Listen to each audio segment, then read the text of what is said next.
வெண்முரசு. காண்டீபம் 55. பகுதி 5. தேரொட்டி 20.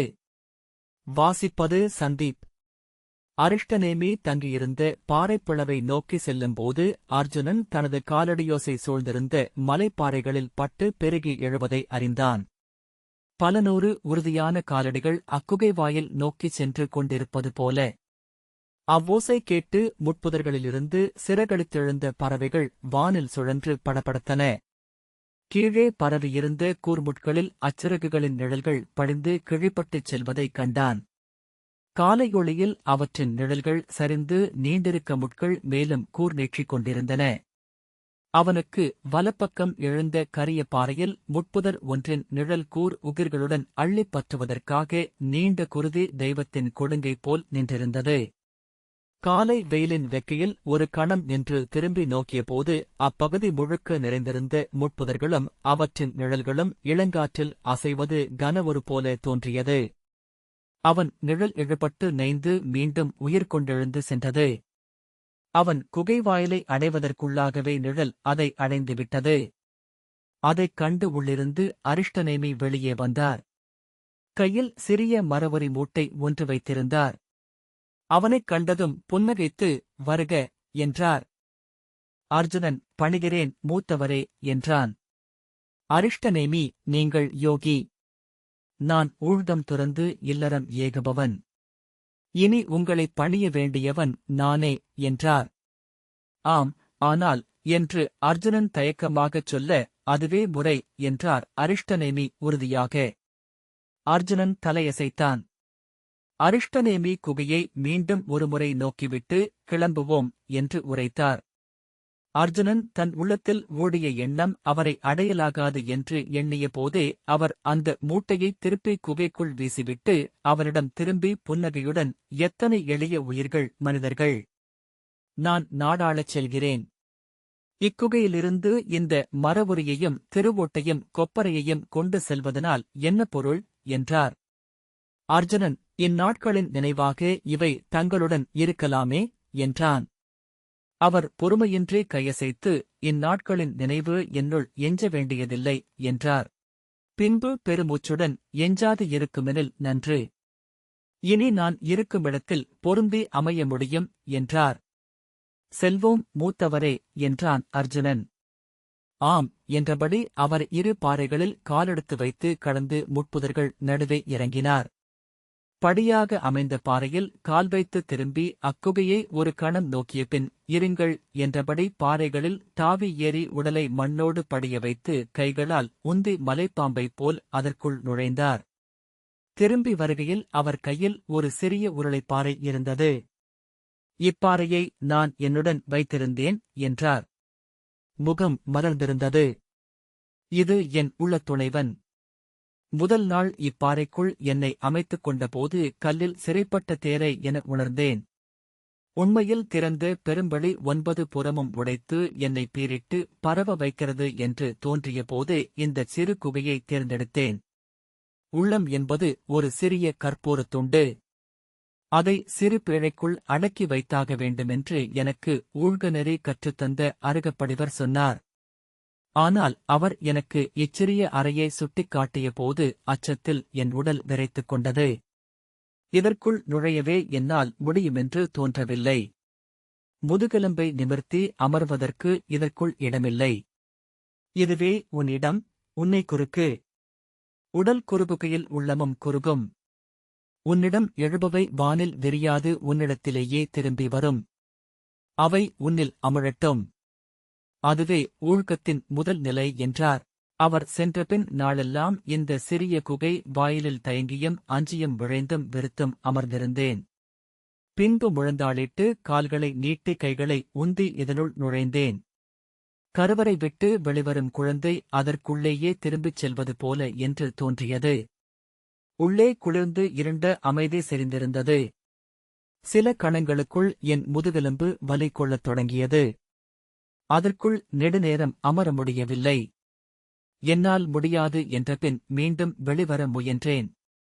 கைகளை ஊன்றி தவழத் தொடங்கிய போது என்னால் என்னும் சொல் எனக்கு அறைகூவலாகியது. என்னால் முடியாததா? வெளியேறினால் மீண்டும் இக்குன்றுக்கோ அருகநெறிக்கோ வர முடியாது என்று உணர்ந்தேன். எனவே உள்ளம் திரும்பி உள்ளேயே அமைந்து கொண்டேன். அன்றிரவு முழுக்க இதனுள் எனது தனிமையை நானே உணர்ந்தபடி அமர்ந்திருந்தேன்.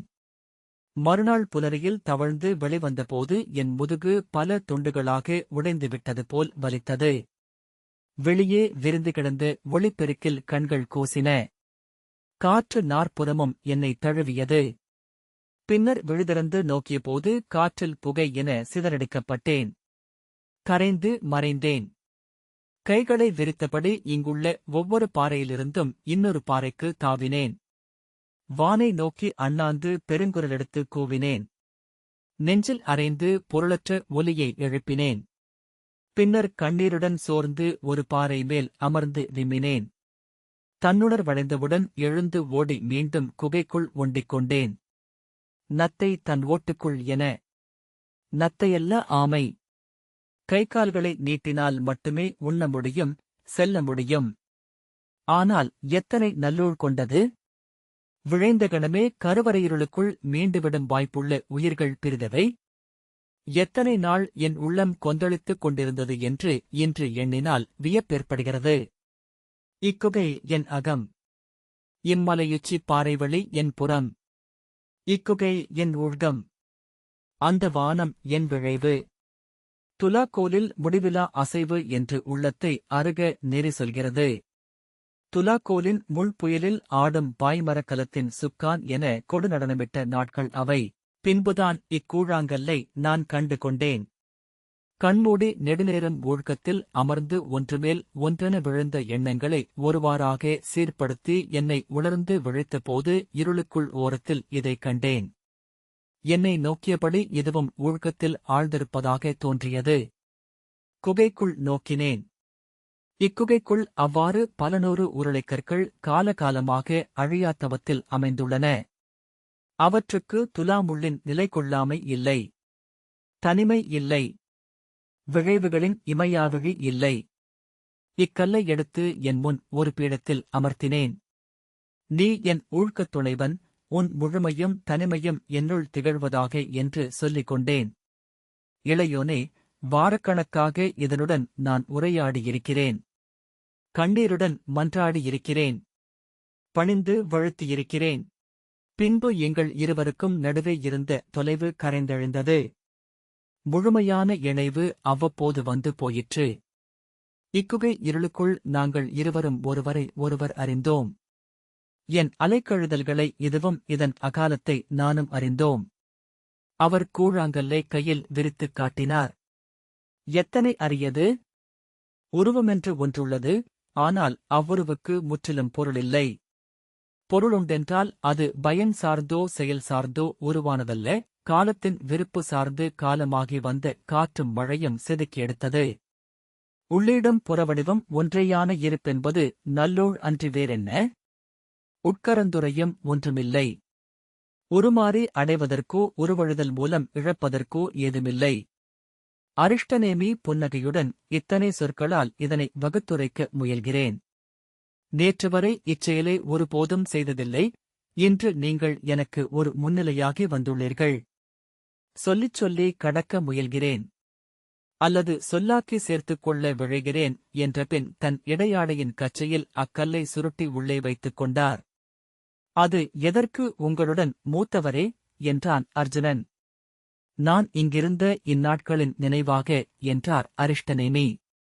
அந்நினைவு தங்களுக்கு தேவையில்லை என்றீர்கள் என்றான் அர்ஜுனன். ஆம், இந்நினைவு முற்றிலும் அழிந்தால் செல்லும் இடத்தில் நான் முழு நிறைவடையக்கூடும். ஆனால் அதைச் சொன்னதுமே நான் பேரச்சம் கொண்டேன். முழுமையாக என்னை அதில் இழந்து விடக்கூடாதென்று எண்ணிக்கொண்டேன். அறியாத ஆழத்தில் இறங்குபவன் பிடித்துக் கொள்ள சரடொன்றை வைத்துக் கொள்வது போல் இதை எடுத்துக் கொள்ள வேண்டும் என்று தோன்றியது என்றார். இருவரும் முட்களின் ஊடாக நடந்தனர். அர்ஜுனன் நீண்டு நின்ற புதர்முள் கைகளைத் தவிர்த்து பாறைகளில் தாவி ஏறி மறுபக்கம் சென்றான். அரிஷ்டநேமி அம்முட்கள் நீட்டி நின்றதை அறியவே இல்லை. அவன் தாவித் தாவி வருவதை சற்று கடந்த பின்னே அவர் நோக்கினார். ஏன் என்று கேட்டார். முட்கள் என்றான். ஆம் என்றார் அவர். மிகக் கூரியவை. மலை உச்சியில் மட்டுமே இத்தனை கூரிய முட்கள் உள்ள செடிகள் முளைக்கின்றன என்ற அர்ஜுனன் ஒரு செடியை சுட்டிக்காட்டி, இதோ இதற்கு இலை என்றும் மலரென்றும் ஏதுமில்லை. முட்களை மட்டுமே சூடி நிற்கிறது என்றான். அரிஷ்டநேமி, இங்கு வேர்பற்றுக்கு மண்ணில்லை. எனவே ஒவ்வொரு செடியும் இலையையும் மலரையும் பெருந்தவத்திற்குப் பின்னரே தன்னுள்ளிருந்து எழுப்புகிறது. ஓரிலைக்கு 5 முட்களை காவலாக நிறுத்திக் கொள்கிறது என்றார். மேலும் படியிறங்கும்போது அரிஷ்டநேமியும் பாறைகளை தாவிக் கடக்கத் தொடங்கியிருப்பதை அவன் கண்டான். அவர் புன்னகைத்து, முட்களை நானும் உணரத் தொடங்கிவிட்டேன் என்றார். அரண்மனைக்கு முன்னால் இருந்த முற்றத்தில் புறவிகள் சித்தமாக நின்றன. ஸ்ரீதமர் ஏவலர்களுக்கு ஆணைகளை பிறப்பித்துக் கொண்டு நின்றிருந்தார். தொலைவில் அர்ஜுனனையும் அரிஷ்டநேமியையும் கண்டதும் அவர் திரும்பி மீண்டும் ஒரு ஆணையை பிறப்பித்துவிட்டு அருகே நெருங்கி வந்து, வருக இளவரசே, தங்களுக்கான புறவிகள் சித்தமாக உள்ளன என்று சொன்னார். அர்ஜுனன் திரும்பி நோக்குவதைக் கண்டு, இளவரசி வந்து கொண்டிருக்கிறார் யோகியே என்றார். அங்கிருந்து நோக்கியபோது மலைச்சரிவில் எங்கும் யாதவர்கள் கீழிறங்கிச் செல்வதைக் காண முடிந்தது. மழைநீர் சிறு சிறு ஓடைகளாக வழிந்து பெருகிச் செல்வது போல. முந்தைய நாள் அவர்கள் பொங்கி மேலெழுந்து வந்ததை எண்ணிக்கொண்டான். அனைவரும் நாளைக்குள் கஜ்ஜயந்தபுரியின் எல்லைக்குள்ளிருந்து சென்று விடுவார்கள் என்றார் ஸ்ரீதமர். நெடுங்காலமாக நடந்து வருகிறது இந்த விழவு. யாதவர்களின் வரலாற்றில் உண்டாட்டில்லாத ஒரே விழவு இதுவே. 108 நாள் குடியும் ஊனுணவும் தவிர்த்து கொல்லாமையும் பொய்யாமையும் பூசலிடாமையும் 100 இருமுடிகட்டி இங்கு வருகிறார்கள். எனவே செல்லும் வழியிலேயே குடித்தும் உண்டும் கொண்டாடி நிலையழியத் தொடங்கிவிடுவார்கள். அரிஷ்டநேமி அங்கு நின்ற பெரிய வெண்புறவி ஒன்றை அணுகி அதன் கழுத்தை தடவினார். ஸ்ரீதமர், புறவியேற்றம் தங்களுக்கு மறந்திருக்காதென்று நினைக்கிறேன் இளவரசே என்றார்.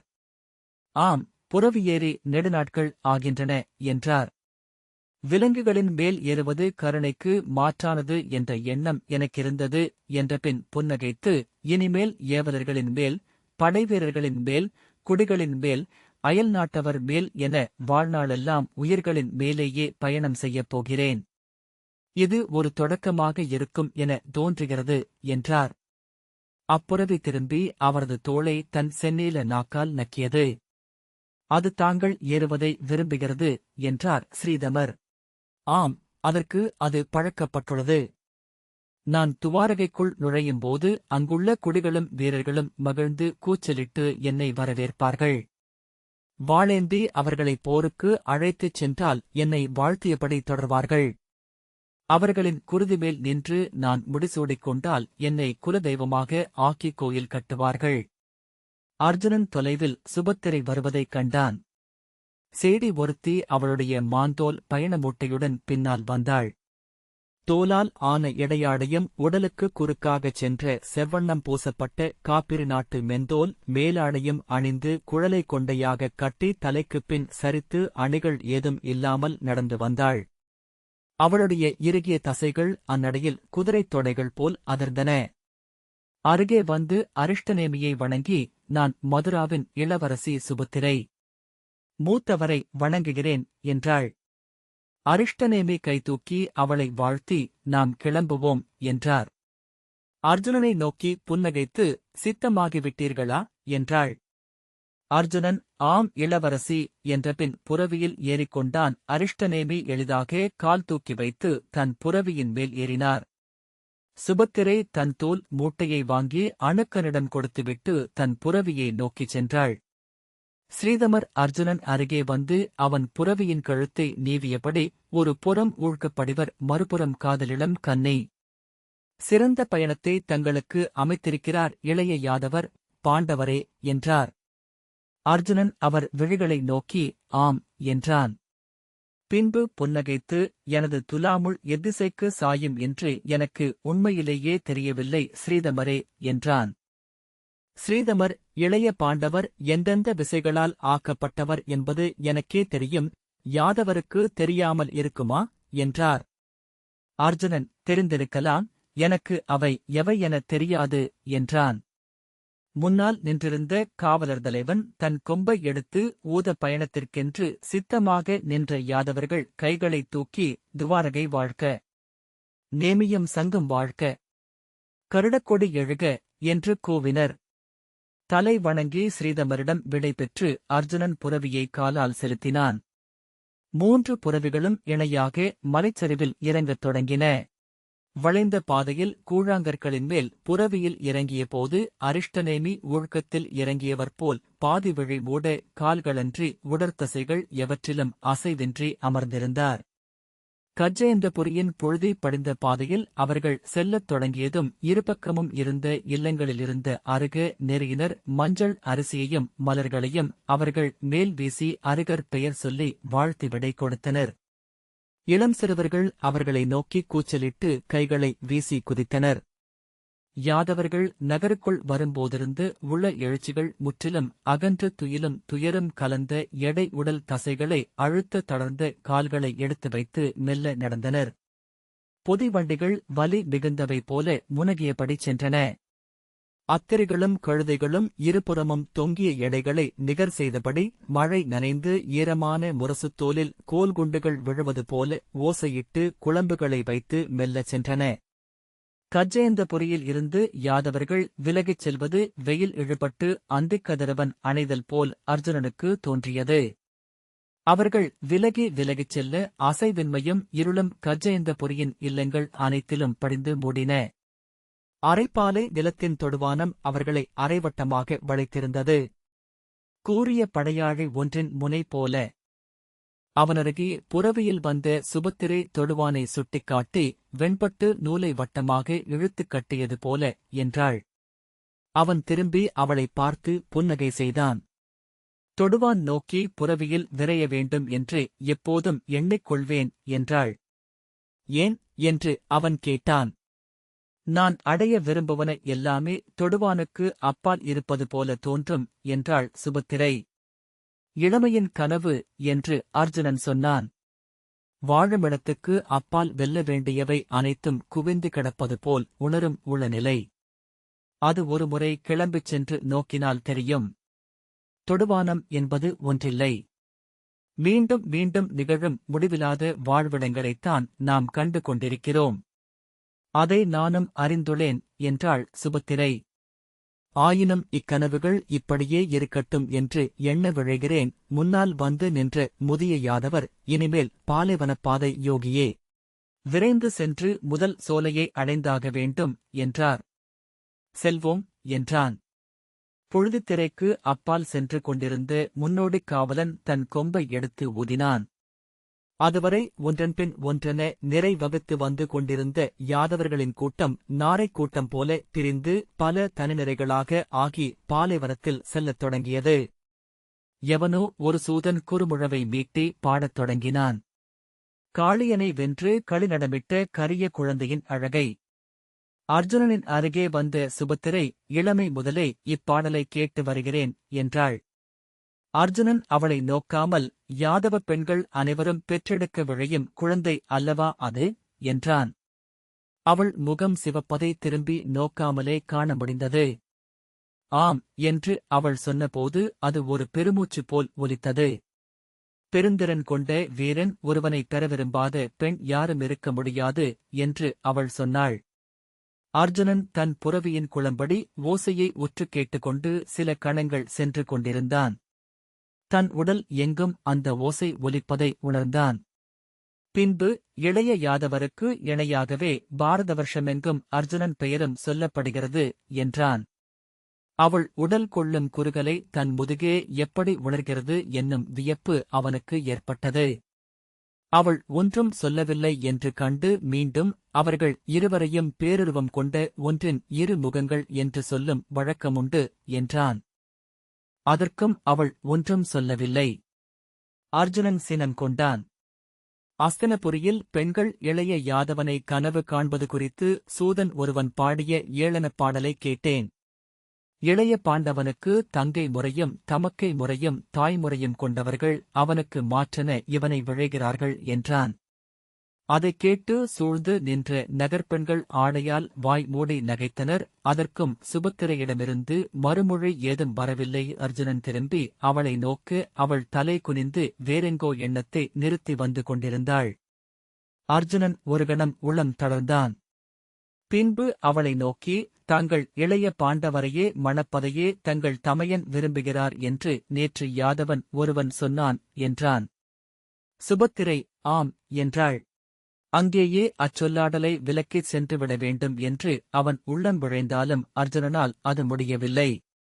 தங்கள் எண்ணம் என்ன என்றான். அதைக் கேட்டமைக்காக அவனே தன்னை கசந்தான். அவள், நான் க்ஷத்திரியர்களை வெறுக்கிறேன் என்றாள். அவன் அவள் கண்களை நோக்கி, ஏன் என்றான். தெரியவில்லை. ஆனால் அவர்களுக்கு நான் ஒரு பொருட்டே அல்ல என்று தோன்றுகிறது. அவர்கள் விழைவதெல்லாம் மண் மேலும் பெண் மேலும் கொள்ளும் வெற்றியைத்தான் என்றாள். அவன் மேலே சொல்லெடுக்காமல் புரவியைச் செலுத்த அவளே தொடர்ந்தாள். இளைய பாண்டவரைப் பற்றி நான் கேட்கும் செய்திகள் அனைத்தும் ஒன்றையே காட்டுகின்றன. அவர் பெண்களை அடைகிறார், வெல்கிறார். கடந்ததுமே துறந்து செல்கிறார். அவ்வெற்றிகளில் ஒன்றாக நானும் இருப்பது இழிவென்று தோன்றுகிறது. ஒருபோதும் அவர் அடைய முடியாத மலைமுடியென அவர் எண்ணி எங்கும் அரும்பொருளாக இருக்கும்போது மட்டுமே என் ஆணவம் நிறைவுறுகிறது. அவரென்றல்ல, அத்தனை க்ஷத்திரியர்களுக்கும் அவ்வாறு மிக அப்பால் இருக்க வேண்டுமென்று விழைகிறேன். அர்ஜுனன், கதைகளினூடாக அறியவரும் ஒருவர் பிறரது விழைவுகளாலும் அச்சங்களாலும் தீட்டப்பட்டவர். அச்சித்திரம் எத்தனை பெரிதென்றாலும் தொட்டு எடுத்த வண்ணம் கொண்ட சிமிழ் மிக மிகச் சிறியதே என்றான். அதையும் நான் அறிவேன். ஆயினும் அவ்வண்ணம் அவருடையது. அதை என்னால் உணர முடிகிறது. அவருக்கு நானல்ல, எந்தப் பெண்ணும் ஒரு பொருட்டல்ல என்றாள். அர்ஜுனன், இளைய பாண்டவரை நீங்கள் எண்ணியதே இல்லையா என்றான். அவள் கண்களில் மெல்லிய வலி ஒன்று வந்து சென்றதைக் கண்டதும் அவன் உள்ளத்தில் இருந்த எரிச்சல் சற்றே குளிர்ந்தது. எண்ணியதுண்டு என்றாள். நான் அவரை எண்ண வேண்டுமென்று சேடியரும் என் செவிலியரும் விரும்பினார்கள். அது என் இளைய தமையனின் விழைவென்று பின்னர் அறிந்தேன். நெடுங்காலம் அவரை எண்ணியிருந்தேன். அவருக்கெனவே என் பெண்மை மலர்ந்ததென்று கூட நம்பினேன். பிறகெப்போதோ என்னையும் ஓர் இருப்பென எண்ணிய போது இந்தக் கசப்பு எழத் தொடங்கியது என்றாள். அர்ஜுனன், இளைய பாண்டவர் இன்று உங்கள் முன் வந்து உங்கள் கைகளை கோரினால் என்ன செய்வீர்கள் என்றான். அதைக் கேட்ட கணமே அது தன் வாழ்நாளில் கீழ்மை கொண்ட தருணம் என நினைத்தான். அவள் அச்சொற்களை கேட்டதாகவே தோன்றவில்லை. அவன் உள்ளம் எரியத் தொடங்கியது. பிறிதொரு முறை அவ்வண்ணம் கேட்டால் வாளை உருவி தன் தலையை வெட்டிக்கொள்வோம் என எண்ணினான். உடலின் ஒவ்வொரு நரம்பும் இழுபட்டு நின்றது. பின்பு மெல்ல தளர்ந்தான். அப்பால் சென்று கொண்டிருந்த அரிஷ்டநேமியின் அருகே சென்றுவிட எண்ணி புரவியை திருப்பினான். அப்போது அவள் மெல்ல அசைந்தாள். அந்த அசைவு புரவியிலும் தெரிந்தது. அவன் ஒரு கணம் தயங்கினான். அந்தத் தயக்கம் அவன் புரவியிலும் தெரிந்தது. ஆனால் அவள் ஒன்றும் சொல்லவில்லை. அர்ஜுனன் அரிஷ்டநேமியின் அருகே சென்று அவருடைய புரவிக்கிணையாக தன் புரவியை செலுத்தினான். அவர் கையில் எதையோ வைத்து உருட்டிக் கொண்டிருப்பதை பார்த்தான். அந்தக் கல் அது என கண்டான். அனைத்து பதற்றங்களும் விலக புன்னகைத்துக் கொண்டான். எடை விலகிய உடலுடன் புரவியை காலால் அணைத்து சீர்நடையில் செலுத்தினான். வெண்முரசு சென்னை விவாதக்கூடல் கட்டுரைகள். இந்த வாசிப்பை கேட்டதற்கு நன்றி.